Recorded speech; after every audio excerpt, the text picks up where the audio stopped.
गडचिरोलीच्या जपतलाई आश्रमशाळेतील सर्पदंशाच्या घटनेनंतर आता सरकार ॲक्शन मोडमध्ये आलंय। सर्पदंशामुळे 3 मुलींचा मृत्यू तर 3 मुली गंभीर जखमी झाल्यात। या धक्कादायक घटनेनंतर काल मंगळवारी कॅबिनेट बैठकीत मुख्यमंत्री देवेंद्र फडणवीसांनी आश्रमशाळांच्या सुरक्षेबाबत तातडीने कारवाईचे निर्देश दिले। मुख्यमंत्र्यांच्या निर्देशानंतर आता आदिवासी विकास मंत्री डॉक्टर अशोक उईके आज थेट गडचिरोलीच्या दौऱ्यावर येणार आहेत।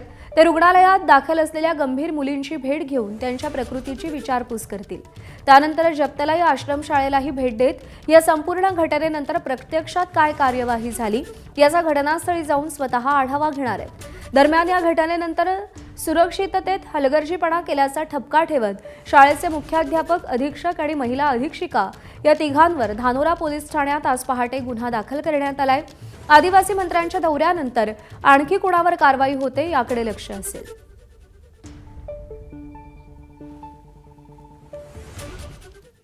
गडचिरोलीच्या जपतलाई आश्रमशाळेतील 3 विद्यार्थिनींचा सर्पदंशाने मृत्यू झाल्याच्या प्रकरणात तिघांविरुद्ध गुन्हे दाखल करण्यात आले। चौकशी अहवालात आश्रमशाळा प्रशासनाचा हलगर्जीपणा आणि निष्काळजीपणा समोर आल्यानंतर पोलिसांनी मोठी कारवाई केली आहे। यात मुख्याध्यापक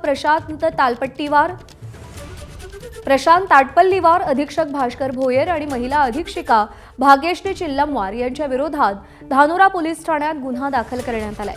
भारतीय न्याय संहितेतील विविध कलमांसह बालन्याय अधिनियमाअंतर्गतही गुन्हा दाखल करण्यात आलाय।